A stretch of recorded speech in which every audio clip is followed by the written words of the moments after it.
Okay, the lecture today about testing and regression.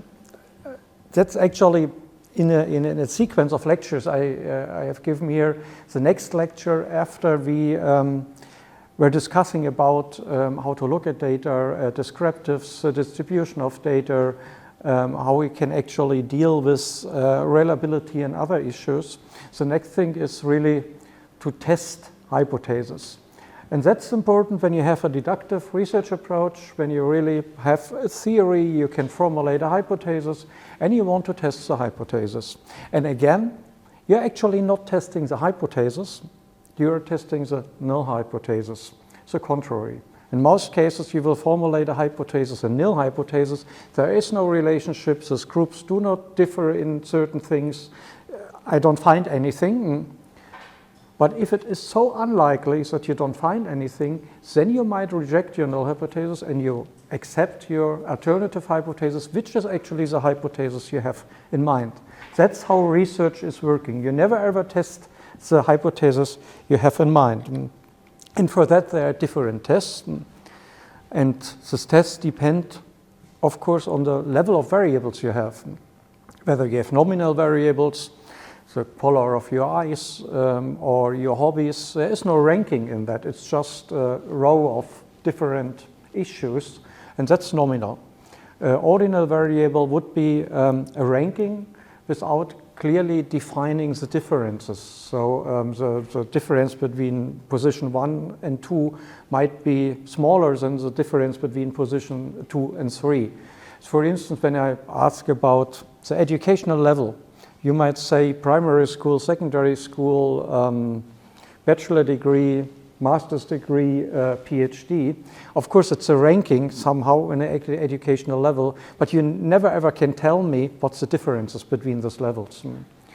And there are many other very ordinal things which cannot be put in a real matrix setting. And then you have these metric variables, your length, your weight, temperature, many things in natural science are metric. And the most convenient variables in research are always metric variables. With metric variables, you can do the most things and the most calculations. But for all variables, we have some tests, and for all variables, you can formulate hypotheses. And one test in comparing groups, it's, for instance, a t-test. So that would work when I split you into groups, male, female, whatever, having a weight like that and being over this weight. So I have two groups and I compare those groups according to another variable. Maybe your grades, your performance, your whatever.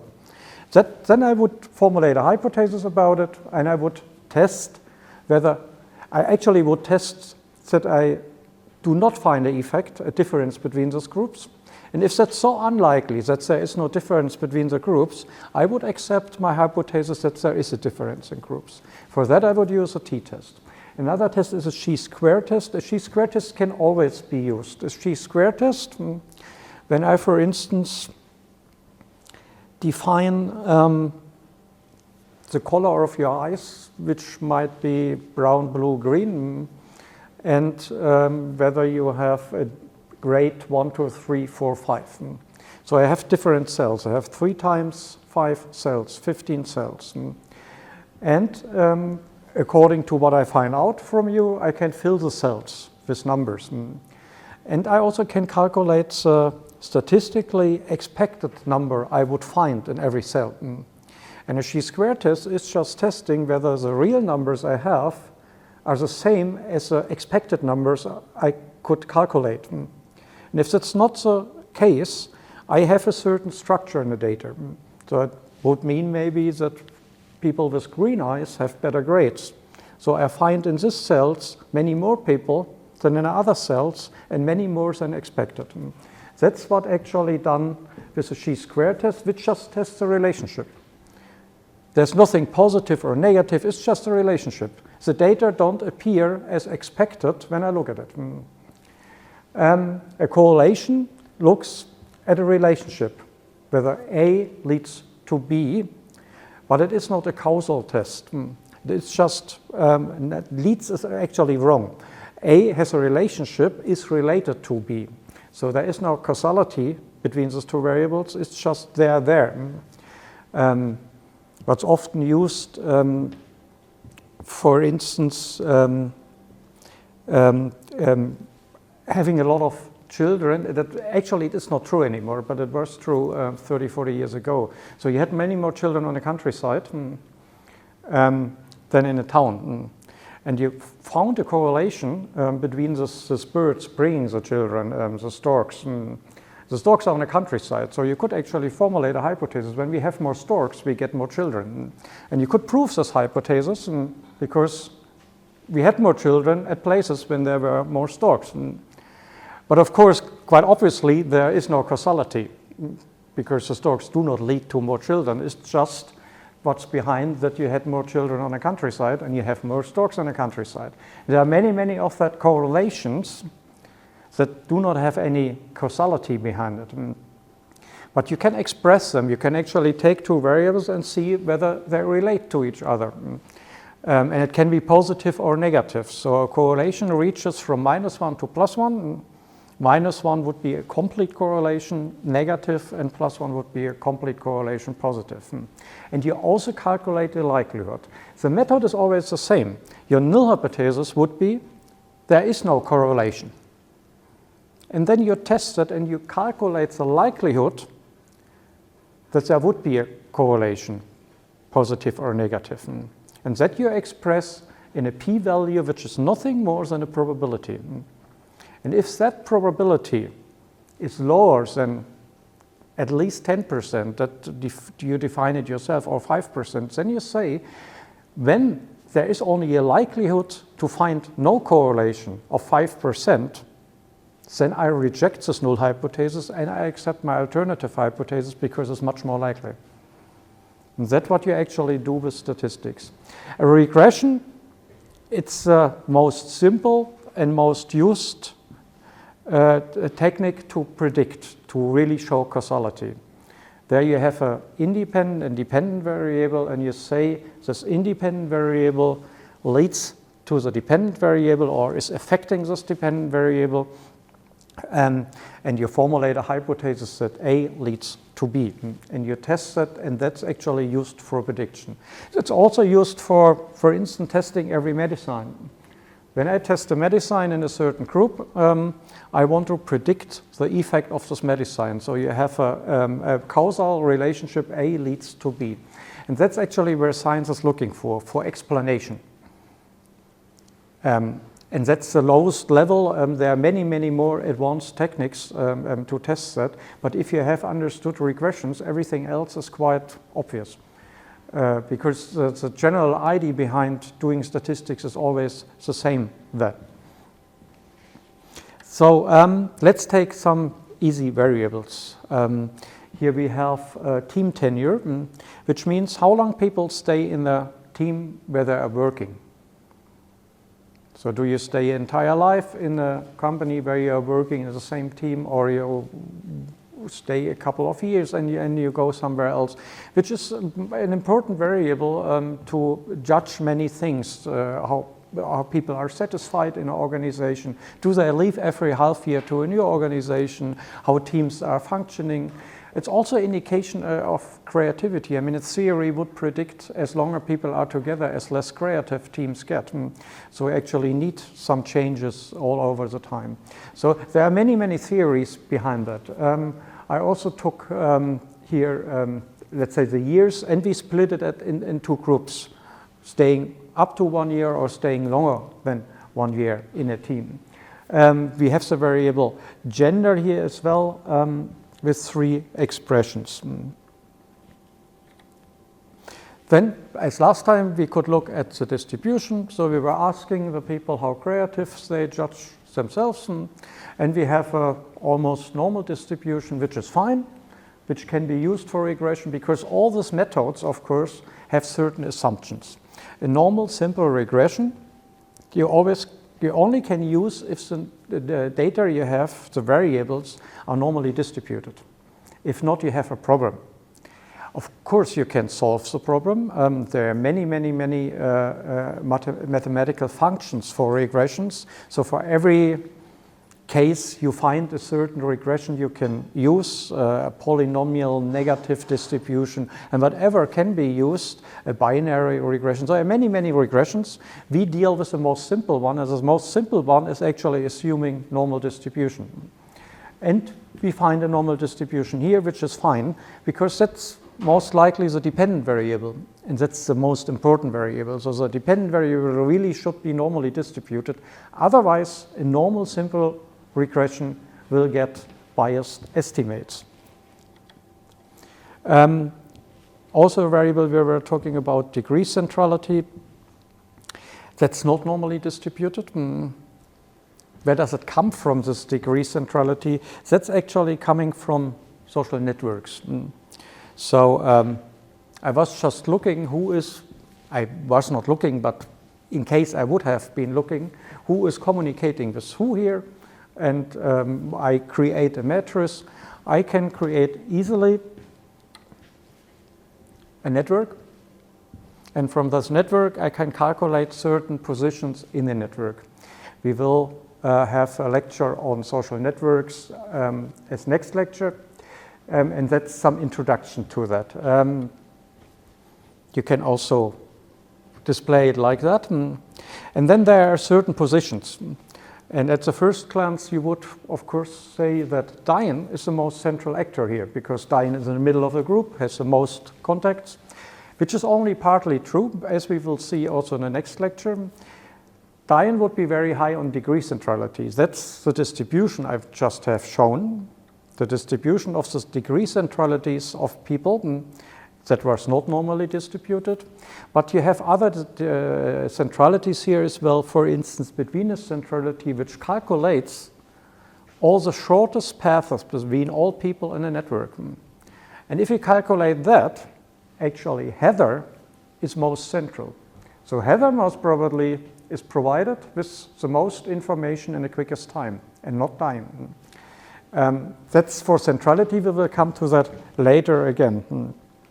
So now we have introduced a number of variables: centrality, creativity, gender, team tenure.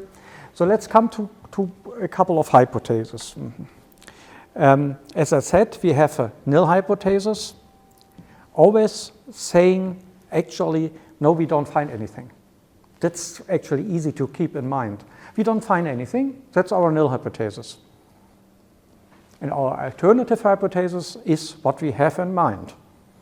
That maybe team tenure reduces creativity or whatever outcome you are looking for. That's your hypothesis you are interested in, but for testing that, you formulate a hypothesis, no, there is nothing in the data, we don't find anything. That's our general nil hypothesis. Okay, we were going through those tests now step by step, doing every test for a certain set of variables. And we are going first to a chi-square test. And we could look at team tenure and gender. So we could assume, yeah, working in a quite hectical world, and if I look at this entrepreneurial startup world in Berlin, it does mean working more than 40 hours a week for most people, and having a job next to a study, it's also a lot of work. So do actually women stay as long as men in teams by having men might be more obligations? So it might be that team tenure is actually not as long for women as men. I would not know. It could also be that work-life balance might be more important to women than to men, and that makes them leaving teams that are too hectical earlier. Only speculations here. I don't have a real theory behind it, but you could actually formulate some ideas about it and put it in a hypothesis, but you're not testing the hypothesis here. So what you are testing is that you actually, it doesn't matter. There is no relationship between team tenure and gender. But you could also say there is a relationship. This chi-square test is something where you only look at a relationship, nothing else. We don't qualify this relationship in any direction. It's just if there is anything in the data which makes them related to each other. And then we find that the first row is important, the chi-square row. So we test that, and we find a p-value significancy. It's in German here, but I think you can see what I mean. It would be the same table in English, just with English names. And we find a likelihood of 0.11, which means 11%. So that we don't find any relationship in the data has a likelihood of 11%. It's pretty low. Most probably there is something in the data, but 11% is still much too high to reject the null hypothesis. The level where you reject the null hypothesis is up to the researcher, but a general agreement is actually 5%. If it is 5% and lower, this value, and not 11%, then you would go for rejecting the hypothesis and accepting your alternative hypothesis and saying there is a relationship between team tenure and gender. In this case, you would say no. There are certain, it's not often, sometimes researchers decide to take 10%. When the sample sizes are rather small, or it's very unlikely to find that, you might take 10%, but the general agreement says 5% and lower. And in this case, it's 11%, you wouldn't reject the null hypothesis. So the conclusion here is there is no relationship between team tenure and gender in this data. Next to chi-square, most statistical programs have many, many tests.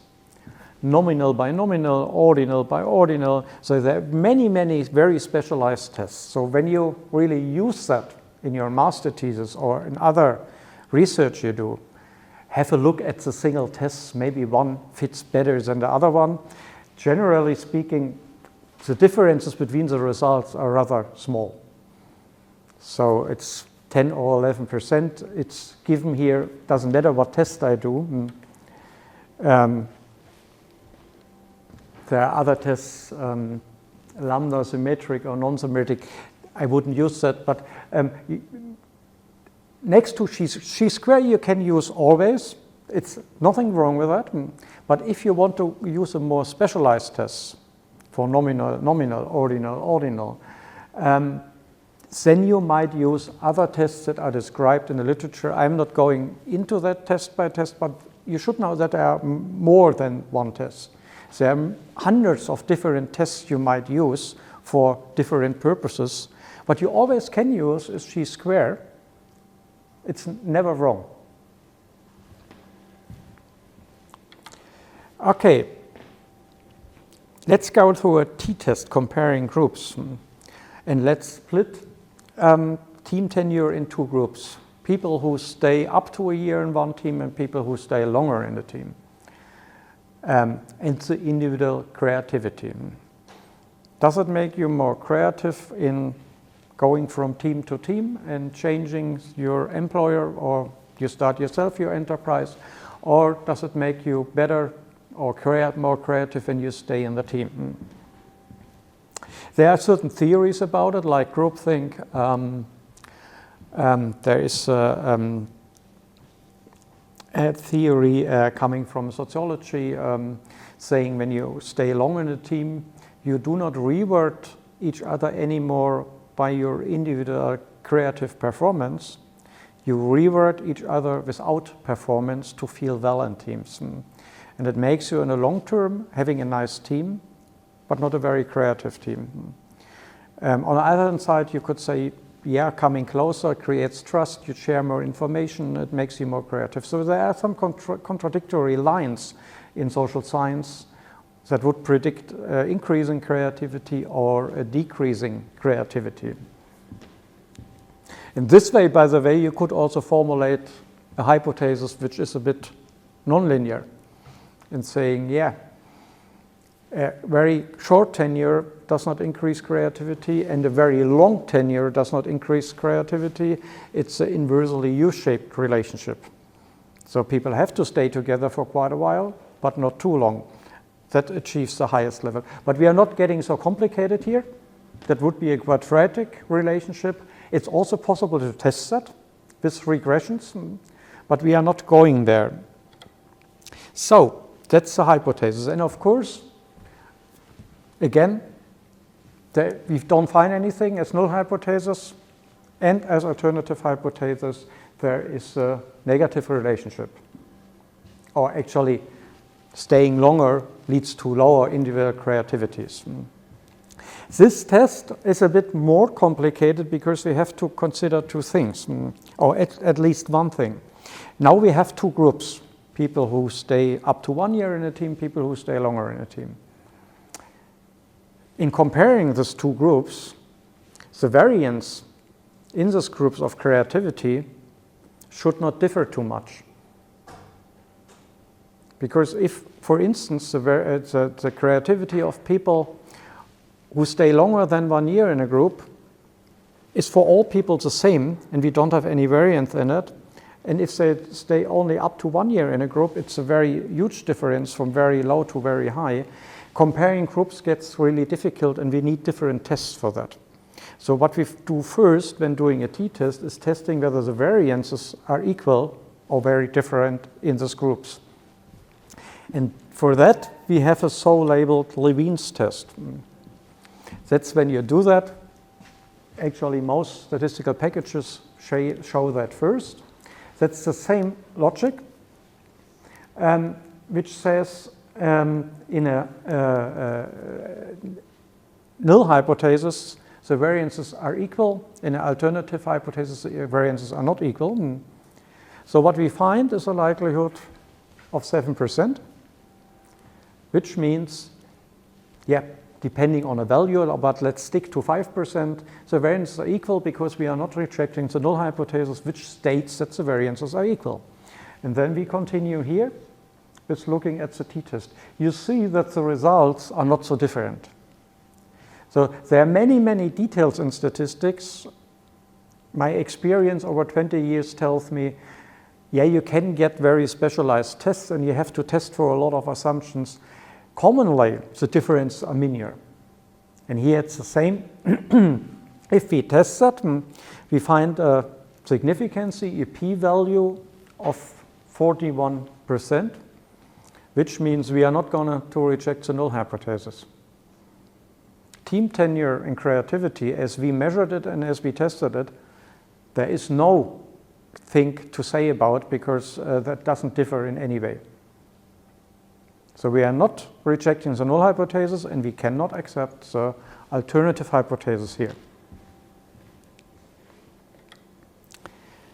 Okay, but let's take team tenure as two groups. Let's take it as variable, it's a metric variable, so you can actually indicate directly the time, how long people stay in a team, and we have individual creativity, also treated as a metric variable. It's a Likert scale variable, and if the Likert scale variable is normally distributed, we consider it in social science as metric variables, so we have two metric variables, and we can run a complete normal correlation, a Pearson correlation. Also with correlations, you have alternatives for non-metric variables, for binary variables, for ordinary variables. So for all tests, you have many, many alternatives if the level of variables is different. What I show here are the most common one. In statistical packages, in many books, you find alternatives if your data level differs from that here, and that's the metric one. Again, null hypothesis, there is no correlation. Alternative hypothesis, there is a correlation. And when we test that with a Pearson correlation, you find minus 0.3 as a correlation coefficient, which means it's negative. As longer people stay in teams, as less creative they get. 0.3 minus 0.3, it's not really high. It's a small to medium high correlation. There is an effect, but it's not an extreme strong effect. But the effect in this way is significant. So the likelihood that we do not find a correlation in the data, it's 0. There is a correlation.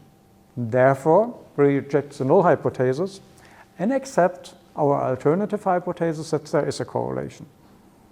And indeed, there is a correlation of 0.3 in the data, and that's negative, this correlation.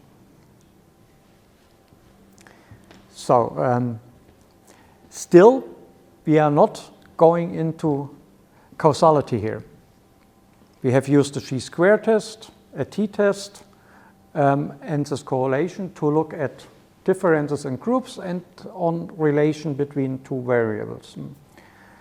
If we really want to go into causality or prediction, we have to use regression. And a regression, you actually first start with a visualization, as done here. That's the same variables, team tenure and creativity, and we see a distribution.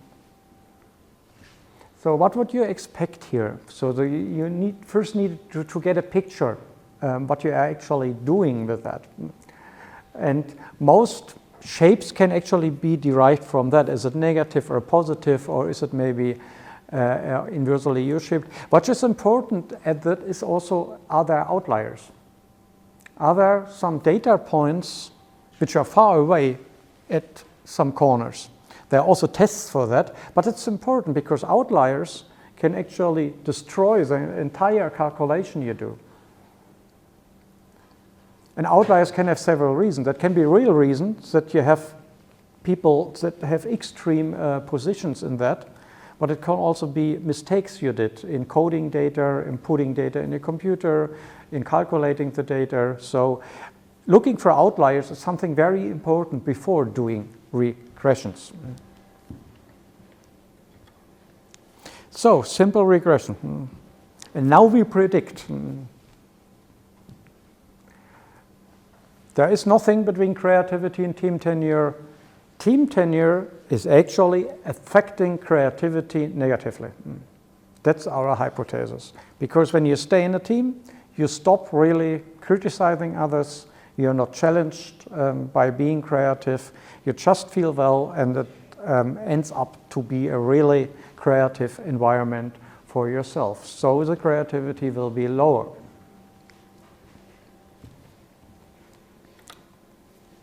A regression is a function. You want to explain the dependent variable, and that's creativity. And for that, you build a function of a point where you start to explain that. The increase in values, this b plus bx. And x is in this way the values you get for team tenure. And with this function, you try to predict as best as possible your dependent variable creativity. And before you actually do, you need a base model. You need something to orientate on. Your prediction should be better as something, and for this something, you build a base model, which can be a quite easy model. You take the average of creativity as your predictive variable. You predict creativity by the average of creativity. Now we have measured creativity on a scale from 1 to 7. The average, it's maybe 4. And then you try to predict every single value with the average of creativity. And you calculate the differences between the real values you have measured and the value you take as base prediction, and that's the average. And you can actually calculate the error terms, how much that deviates from the mean you calculate. That's your base model. Because what you do now is, everything you want to calculate now should be better than that. Because it's not a good prediction in taking the average of the dependent variable and predicting the dependent variable. It's actually quite stupid. But that's your base model, and everything now should be better. So, and of course, when calculating a regression, a simple regression, you remember you have the dependent, the independent variable, you have all the data points.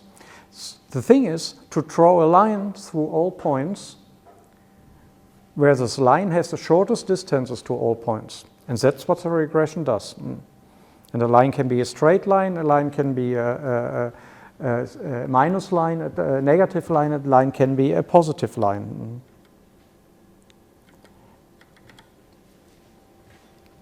So actually this function, you have your dependent variable, creativity, and then you take what you measured in team tenure, and you define actually a point where the all starts in this picture. So we have creativity, we have team tenure, we can predict the points, but in a function it makes often sense to have a starting point where this line should start, and that's your intercept. That's a b-value. You have this b-value plus what you measured for team tenure to predict creativity. So intercept plus a variable to predict creativity. And this intercept is a BO, then you have a plus B1 plus a variable or times a variable, is predicting the individual creativity. That's the function you use to have the line throughout the data points in this graphic. And that's what you will get with statistical programs. You get a coefficient, which is B1. You get an intercept or constant, which is B. And with these two values, times the individual values you found for team tenure. So you have all values. You could do it by hand with a pocket calculator. And actually calculating the line you find, which is the shortest line to the points in your graphic. And that's what a regression does. You have a regression coefficient, which is minus, which is logical because already a correlation indicated that the relationship is minus. So it is a negative line. It starts at 0.5 at the creativity S and goes down. And it is significant. So there is indeed a negative relationship because we can reject the null hypothesis that there wouldn't be. Finding this null hypothesis has a likelihood of 0%. Therefore, we have to reject the null hypothesis and we accept our alternative hypothesis predicting a negative effect from team tenure on individual creativity. And our assumption behind it is that's a causal relationship.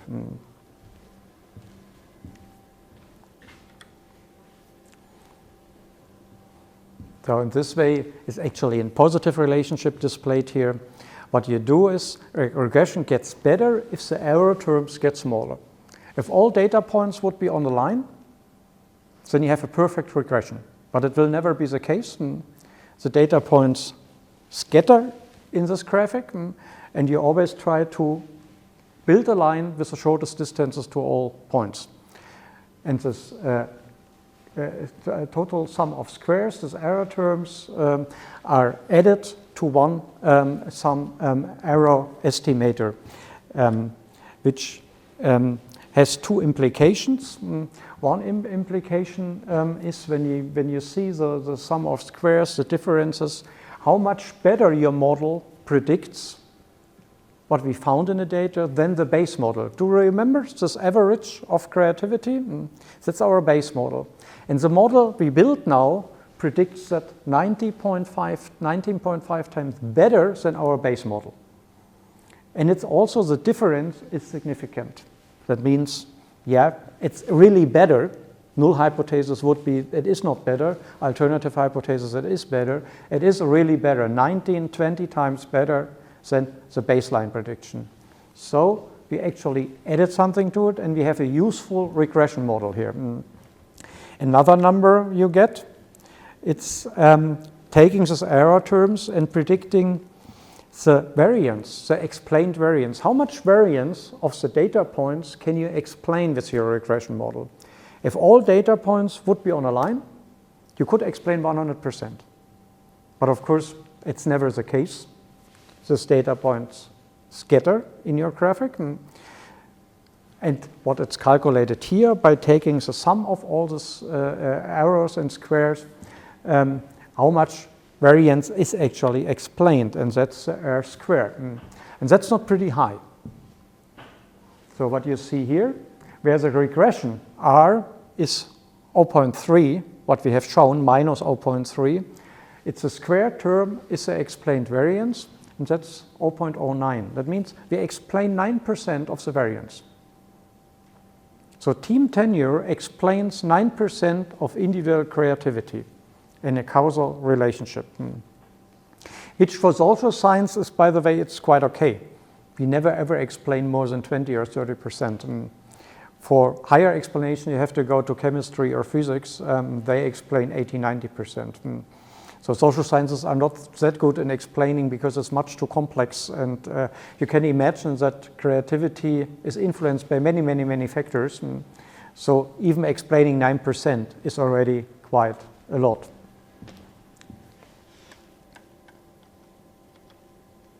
So that's a small excursion going beyond the courses you find also on ISIS. It's a hierarchical regression. Just imagine doing the same in a setting like a university or a company or a branch with several companies where we have different levels. So we have different modules here, we have different faculties. In Berlin, we have different universities, and the effects we found, maybe between tenure and creativity, might not be the same when we look at different settings. And that is asking for a correction on a hierarchical level, because we have to look whether the relationship we find or do not find might differ on different levels. That comes from research at schools, because the school itself could have an effect on whatever learning time and learning outcomes. And here the universities could have an effect. Being at Humboldt University might create another effect between tenure and creativity than the environment at TU Berlin. And when correcting for that, we need a hierarchical regression. That can be interpreted like a regression, but treated in a way that there is another level into that.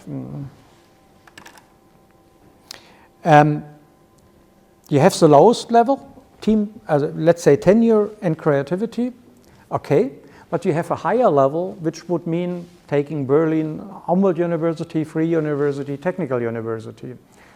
And we want to know whether we find this effect independently of this level, the second level, or not independent of the second level. And that's hierarchical linear modeling. There are also a lot of models for that. That's the software, by the way, you can download for free as a student, at least in a student version, and it's easy to handle. For doing regressions on a 2 or 3 level option, which is actually quite important. I give you an example. An example is from research what we did. It's about social entrepreneurship. So defining social entrepreneurship is rather difficult. What is a social entrepreneur? Is it a charity?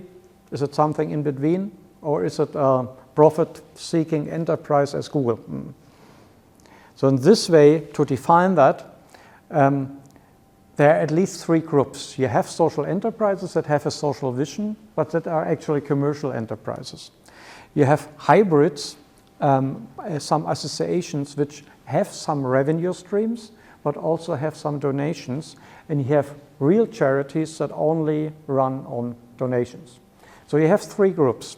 When you want to look at some effects, that's the same with the universities, you have a higher level, because you have to distinguish them, because the function and structure and outcome of these enterprises will be very different between acting as a commercial-driven enterprise or acting as a charity. And therefore, we formed these 3 groups in research. Also formulating some hypotheses. I'm not going in the hypotheses. It's also about social networks, the spread of social networks, and the intensity of social networks. But what we do is actually looking at the 3 types of social enterprises. As a higher level model 2 regression results. We look whether the effects we are testing on an individual level, on the company level, differ on a higher level when we look at the three types: charity, hybrid, or commercial enterprises.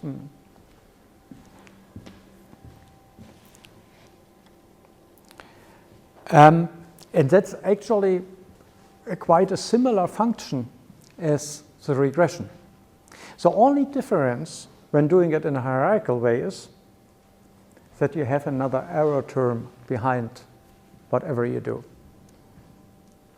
That's the only change in the function you model by creating this or executing this regression. By the way, the software HLM shows you this function. So you fill the variables into the function, which is quite handy because you understand what you are doing. So it's actually much better equipped to really know what you do, also in mathematical terms, when you execute statistics. And it's the same thing as a regression. You can interpret hierarchical linear regressions. The stars normally in scientific publications say you something about the level of significance, which is here 5% or 1%. Does it make sense to distinguish that between 5% or 1%?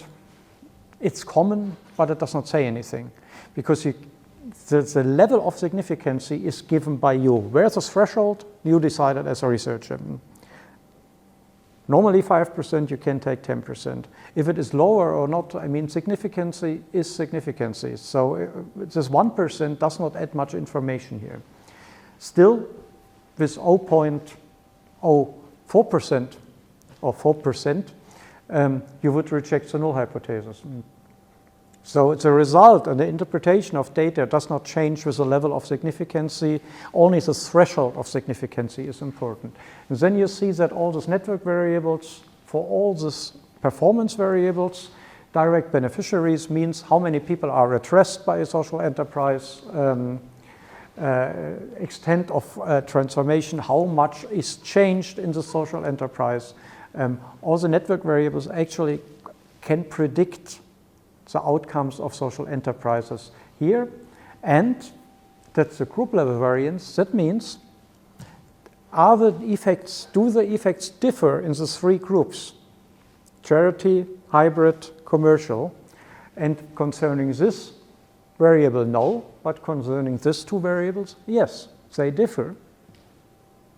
So we have to be carefully interpreting the results, because the results are different according to the groups.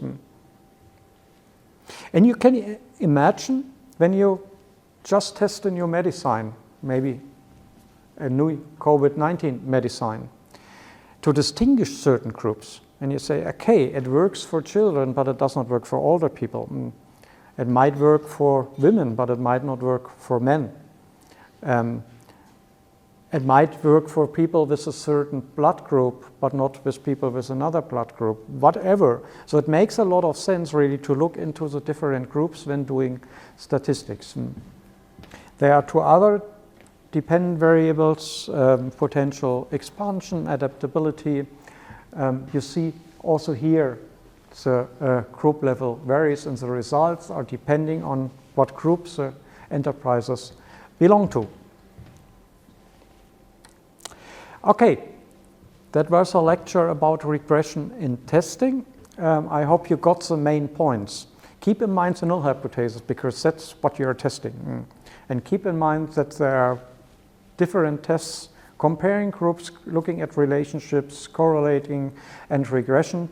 And for all tests, there are many, many alternatives for every data level, but you find them on the internet in statistical books. When you need them, the tests will be there and can help you, but it does not differ from any interpretation of the general tests that I have presented here. So thanks a lot.